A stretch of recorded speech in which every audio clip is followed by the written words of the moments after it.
Good evening, gamers. Welcome to another episode of the What I'm Playing Now podcast. This week is episode 14, and it is just a solo episode with me, Joe Lucy. Greg Martin is having problems with his internet connection tonight, so he will not be available to join us. So he told me to just go ahead and run with the show and do a quick show tonight, and we'll see how this one turns out. We can be found at whatimplayingnow@gmail.com. Send us some emails and let us know if you have any questions for us or anything, or any feedback. Follow us on Twitter at whatimplayingnow. Drop the G. And the website's www.whatimplayingnow.com. That's where you can find some of our videos and some of the stuff we are currently playing. Since Greg's not here, we're going to have to skip the first segment of the show that we started a couple weeks ago, and that is Uncle Greg's Picture Hour. So I did not have a chance to draw anything since I didn't know I was going to be flying solo tonight. So hopefully next week Greg will have a couple of pictures for us to share. So let's get on with some news stories. One of the first big news stories of the week was Irrational Games. The BioShock developer is pretty much going to be no more. Ken Levine came out and said he's going to work on some other stuff. He's going to take probably 15 people from the team he had with him at Irrational, and pretty much everybody else is going to be laid off. So from what it sounds like, Boston was hit pretty hard in the past couple of months. Turbine had some layoffs on a lot of their games. I know I play Asheron's Call, and everybody's kind of wondering what's going to be happening with that game currently. It seems that the February update is been delayed for a little bit. After the February update, though, nobody's really too sure what's going to happen. It sounds like DDO and Lotro are both kind of on hold and not getting any further updates or expansions this year. So it'll be interesting to see what actually happens with Asheron's Call, since that's a game that pretty much gets monthly updates. But that's a little tangent. Back to Irrational Games. Ken Levine said he wants to work with a smaller team, and they're just going to be putting out what sounds to be more like downloadable games. To me, it almost sounds like he wants to do things like what Telltale's doing with a lot of their games right now, with some of their kind of like adventure storytelling games. It seems like he wants to go down that road. So after years, I think it was 17 years, I think it was stated that how long he had been with Irrational when he'd started it. He's going to wind that down, go to something smaller, so it'll be interesting to see what this small team can put out and what type of games. It sounds like games that he said in an interview he wanted to put out games that were going to be more for the core gamer, and he wants to work closer with the actual gaming audience. So I think that's going to be interesting to see what he puts out. The BioShock games are great games. He had a great franchise there. And after the Burial at Sea Episode 2 DLC, that seems that's going to be released next month, and that's going to be the last thing for Irrational Games. So we'll just have to wait and see what Ken Levine gives us next. Hopefully it's something good. Next story we have here, the PS4 officially went on sale in Japan. And following some of the gaming numbers, it looked like Sony is a little bit ahead of Microsoft in some of the sales numbers. I don't believe there has been a release date from Microsoft as far as the Xbox being sold in Japan, but I think from what everybody knows, Microsoft really doesn't do good with the Xbox in Japan. Sony has pretty much always dominated with all their consoles in Japan since that's their home territory, and I'm pretty much guessing that the Xbox One is going to be similar, and Microsoft's not even really looking to even get into that territory right now. So it's going to be really interesting to see some of the sales numbers that come out of this weekend from Sony, and then what Microsoft is going to rebut with, because it seems like every time Sony comes out with some numbers, Microsoft tries to throw some stuff back. So it'll be interesting to see what both companies say after the release of the console in Japan there for Sony. The PS4 still seems to be selling really good in all the other territories that it's been released in. The Xbox One isn't doing that bad either. And one of the later stories that we have, hey, you know what? Let's do crazy things right now, and let's actually move this story to be the next one. Microsoft actually announced a new bundle, and this is a very, very intriguing bundle, I think. This is, if I didn't have a decent PC that could play this game, I would probably get this bundle immediately, so I'd be buying an Xbox One. But the bundle is a Titanfall bundle, and it's actually going to be sold for $4.99. So it sounds like you're going to get the console, Kinect, controller, I think 1 month of Xbox Live Gold, and a download card for Titanfall. So basically for $4.99, you're getting a free game, which is one of the best things, I think, and smartest things that Microsoft could have done as far as trying to push the sales of the Xbox One. Since they've been behind a little bit, it's Titanfall. I did play the beta this past week. I think it was this past week. I played it on the PC since I don't have an Xbox One. The graphics, I think, were just outstanding on my PC. The game ran really, really good. I can honestly say I'm not a huge first-person shooter fan. The last FPS game that probably really, really tugged at my strings was Unreal Tournament 2004. So yeah, that's kind of showing when I was really into that stuff. But Titanfall did have some good merits to it. It was really cool to actually be able to run around and then summon the mech. And once you're in the mech, it seemed like it was really cool to control. I was a little disappointed that the mech really didn't have a little bit more maneuverability, like jumping, like flight and stuff like that. I guess I was looking more for something along the lines of like MechWarrior Online as far as how controls goes, but it doesn't seem like they took it that far. From what I've heard, the graphics on the Xbox One are really good, but it sounds like the PC is just taking it to the next level with the graphics. So, which is kind of a shame that from some of the online comparisons that I've heard of, that the PC was actually looked so much better than the Xbox One. You would kind of think or hope that a new console that's only been out for a couple of months would at least be able to compete with a current PC, but it doesn't seem like that's going to be able to happen for the Xbox One. But I have a feeling this is going to be a system seller for Microsoft. It's a really good game. I think people are probably getting a little tired of the Battlefield 4 game that was out at release for the Xbox One and some of the other first-person shooters that are around. So I have a feeling this will definitely be a big seller for them. I think them bundling this up for the same price as an Xbox One was, like I said earlier, probably one of the smartest moves they could have done to push sales for this. So it'll be really interesting to see with Sony coming out in Japan, this bundle coming out here for Titanfall. This is one of the big blockbuster games that people have been waiting for in 2014. So hopefully Microsoft has a hit on their hands and we see more Titanfall. Hopefully Titanfall 2 comes to the PS4. That would be actually kind of neat. It'll be interesting to see what happens with this franchise and how good it actually does do, and whether we get some sequels or not for it. So the next story is going to be another story on Sony.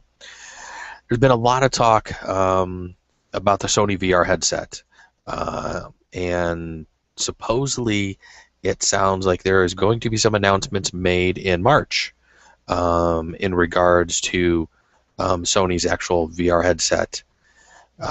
It sounds, some people are saying from some of the different articles I've read that Sony better not mess this up, that some people are saying that if Sony doesn't put out a good enough product, that it could actually kind of hurt the VR industry.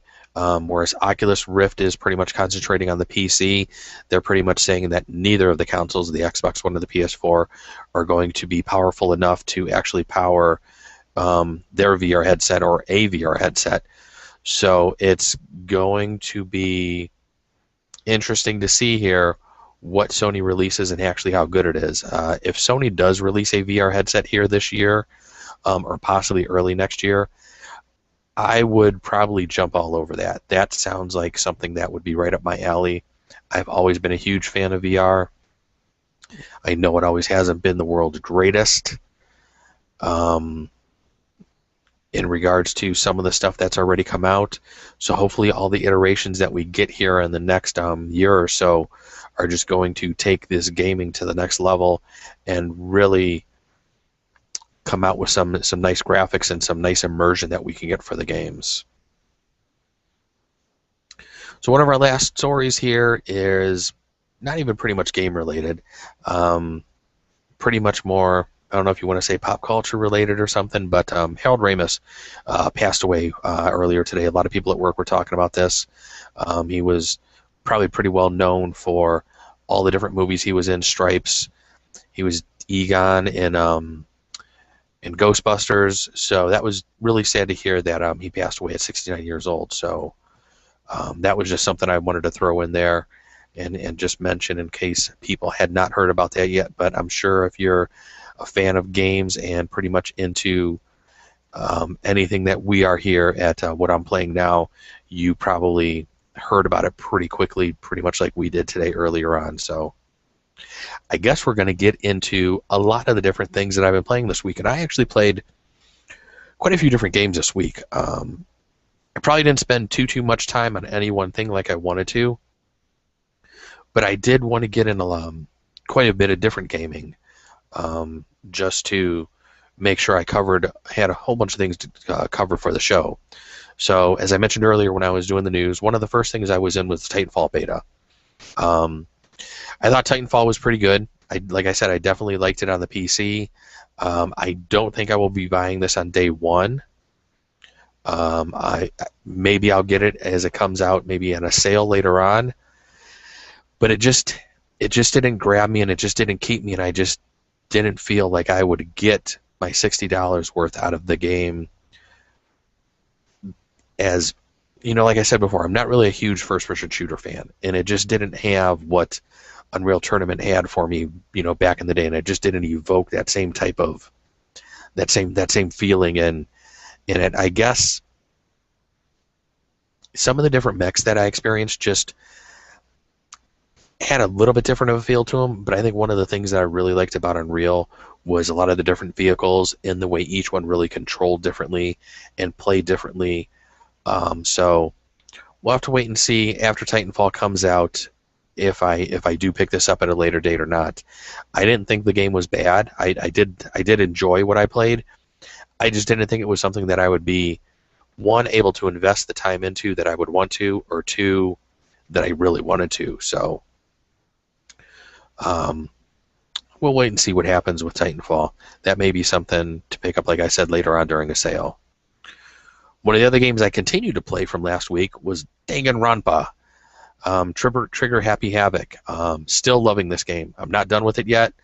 I only got to play it somewhat, considering all the other things that I wanted to try to get into play this week.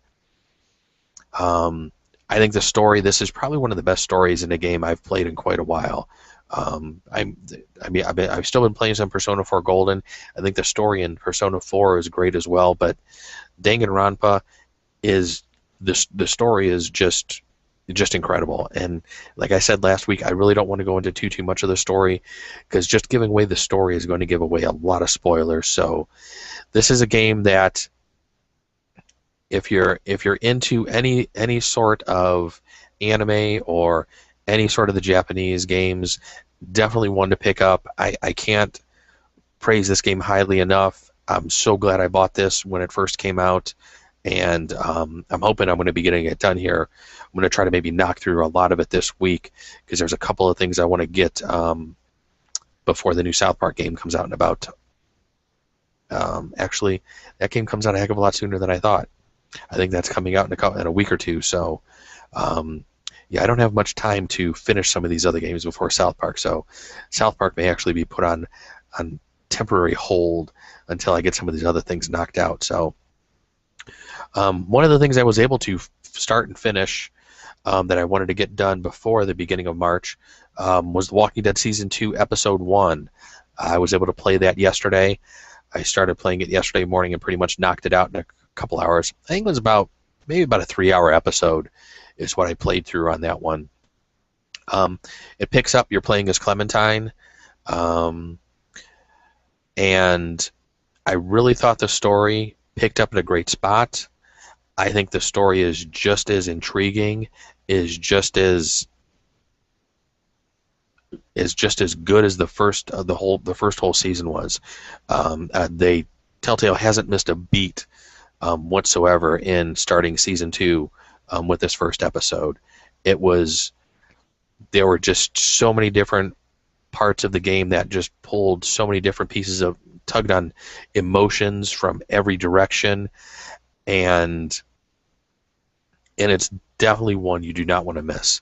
If you have not played the Walking Dead game from Telltale Games, the first one, definitely pick it up now before season 2 gets any further underway, because you're going to want to just plow through that first game and just jump right into the second season here. My wife and I are huge fans of the television show, and this game is just as good. Clementine gets into a lot of different situations. I wasn't really too sure if I was gonna be able to get into playing as a young girl like that, but the story was extremely well written. So this is definitely something you don't want to miss. So after I was done with that, I really wasn't too sure what else I was going to play yesterday. The wife was supposed to be home early yesterday, so I really didn't want to get into any of the Danganronpa, because I'd just like to have some time set aside to get into that story and everything. So I actually threw AC4 back in my PS4 and turned back into a pirate and was playing that for a little bit. I hadn't touched Assassin's Creed 4 here probably in about 2-3 weeks, maybe even a little more actually, with all the other games I've been playing. And it was just nice to get back into Kenway shoes and just get back onto the high seas, sailing around. Pretty much all I did a couple of quick quests in the game, and then I kind of just did some, I hate to say grinding, for lack of a better word, where I was just kind of just sailing around, just trying to destroy as many ships as I could and just get as much equipment as I could to better equip my own boat and just do a lot of upgrades on it. So I was kind of just grinding, and I kind of just wanted to max out my cannons and my hull, which I haven't been able to do yet. Still trying to find a lot of metal. But that game is still great, and I still want to get back to that to finish it. So, but I had so many other things on my radar this week. The Final Fantasy XIV beta started this week on the PlayStation 4. I know that game's out on the PC. I think even out on the PS3 you can play it on. I do have some friends that are playing it, and they're really enjoying the game. I played Final Fantasy XI for a little bit. I played it on the PC when it first came out and was released in the US. I was in the beta for a little bit and then actually kind of enjoyed the game, so I figured, what the heck, I'll pick it up and play it. The game for me, Final Fantasy XI, just got to be way too much of a grind, way too early on, and the grouping was just mandatory once you got into like your double-digit levels. And it was just something, I had a couple of friends that were actually playing at the beginning, and then they dropped off, and once they dropped off, I kind of dropped off as well. So I just really never really got too far in it. I had some friends then that played it probably about a year later on the Xbox 360, so I picked it up on the Xbox 360 to play with them. And they were all already max level. They were working on a lot of different things than what I was trying to do at the beginning of the game. And once I hit that grind, I just realized Final Fantasy XI was just definitely not the game for me. So I was kind of excited to pick up Final Fantasy XIV. I had tried to play the beta when it had been released on the PC a year and a half ago, whenever that was originally released, before it became A Realm Reborn, when it was just first came out. And the game was so laggy during that first beta time when the game was coming out, pretty much unplayable. I didn't even play the game other than trying to run around a little bit, and it was just so disjointed and just so broken of a game that I just instantly stopped and just went on to a couple of their MMOs that I was playing at the time. So I wanted to at least give The Realm Reborn a fair shot, especially since it was out on the PS4. It was free.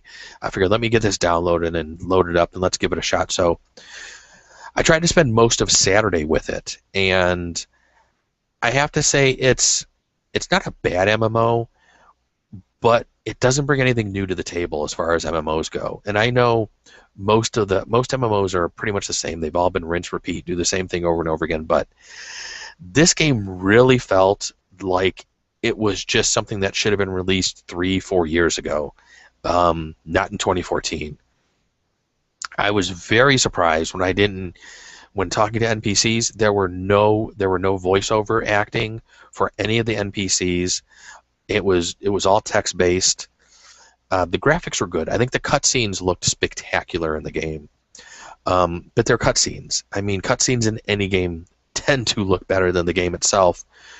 And even just running around on the PS4, the game just had that look of Final Fantasy XI to me, just a little bit better. Maybe I'm not remembering Final Fantasy XI as much as I should be, but it just had that whole Final Fantasy XI feel to me. Maybe it was just the music that just reminded me so much of it, or just everything. But the other part that kind of fell flat on its face for me for Final Fantasy XIV, for it being a Realm Reborn and supposedly being worked on for like over a year before being released, the tutorial in the introductory section of the game was just freaking horrible. It was a good hour and a half before I actually left the town to go fight anything, and I was doing fetch quests and quests, just running around town picking things up, and I just really felt like I was wasting my time. And I noticed after I played for several hours, once I got past some of the beginning levels, I noticed I really wasn't even paying attention to the NPC to the text from the NPCs anymore. I was pretty much just hammering the X key as fast as I could just to get a quest, just to go run and do something, just to try to see what was going to be next. And I normally don't play MMOs like that. I normally try to take my time when I'm playing an MMO. I like to get immersed into the story. I like to read it. I know that's probably odd. Most people don't understand that. But I actually like to enjoy the game. I actually don't like to just do that whole pound through text thing and just grab a quest and just go finish it. And I kind of like to know the background of the quest, kind of what's going on. Why am I doing this? Why am I here?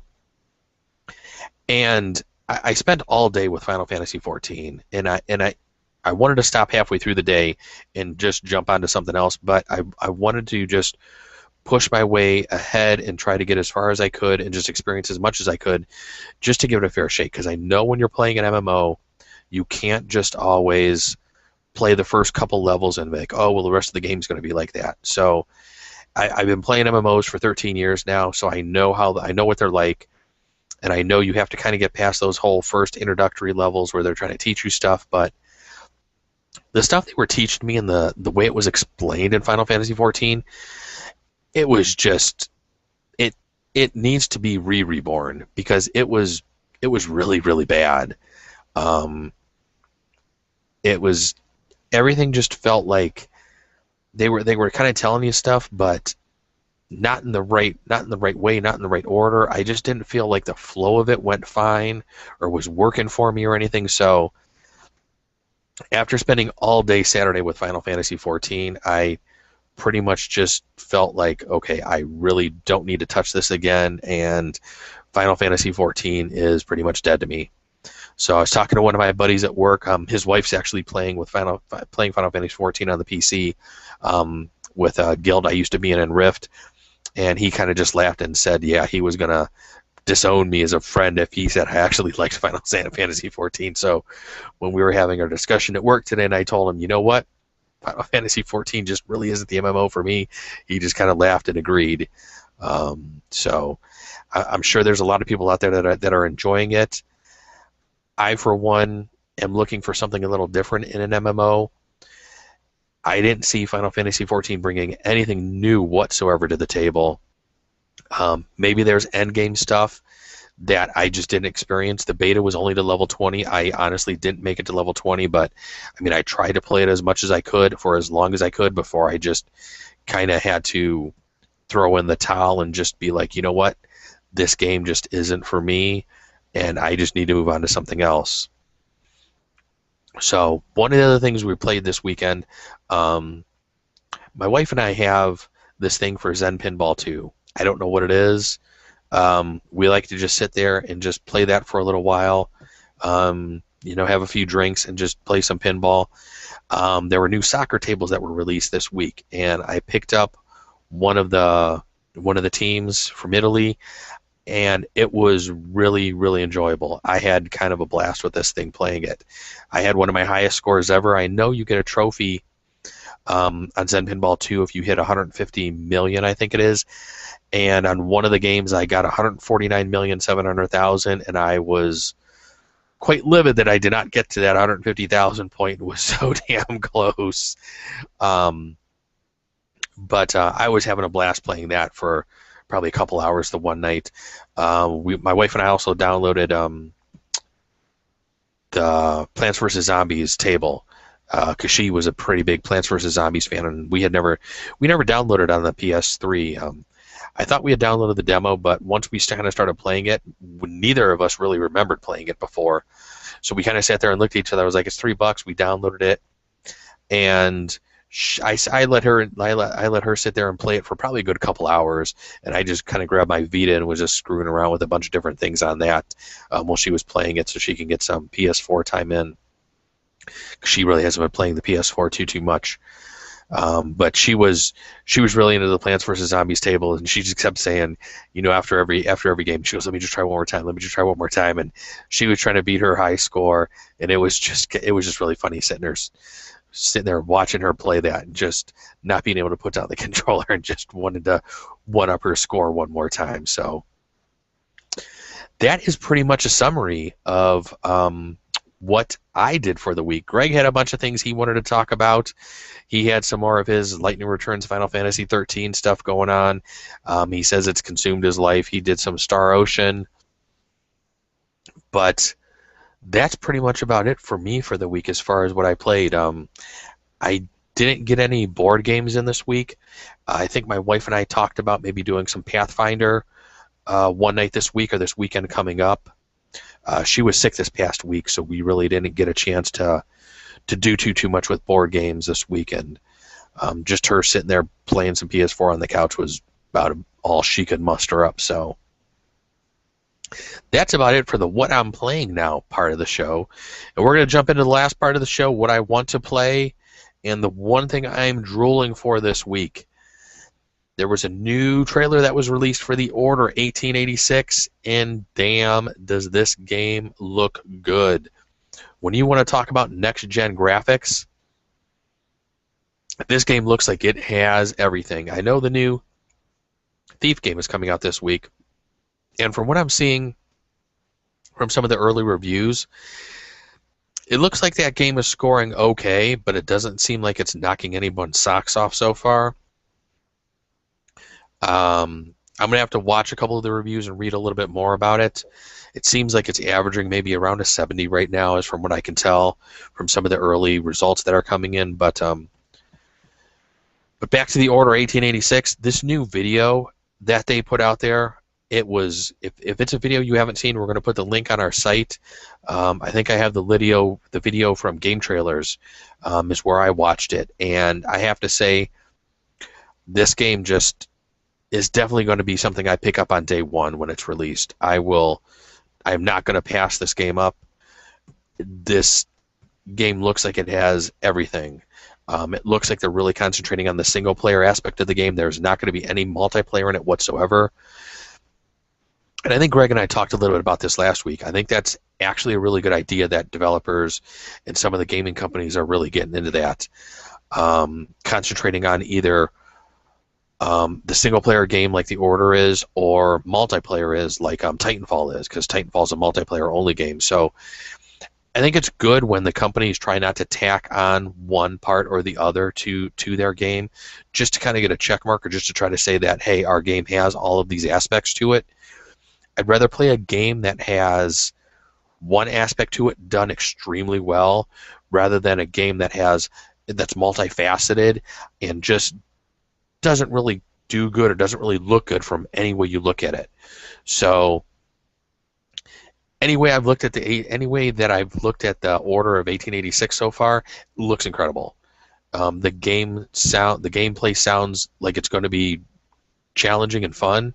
It's going to be a little different and interesting. I'm kind of really interested to see where they're going with this whole time frame that they're playing in and the era that it's set in, because it almost looks like it's set in a Victorian time, 1886 England time, but then the weapons and some of the communication styles that they have and some of the other travel aspects of the game just look like it's futuristic. So it's just a complete mishmash of stuff that I'm hoping just works so well, like the video trailer is, and just can't really wait to play it. So that is my one drool of the week and the what I want to play now.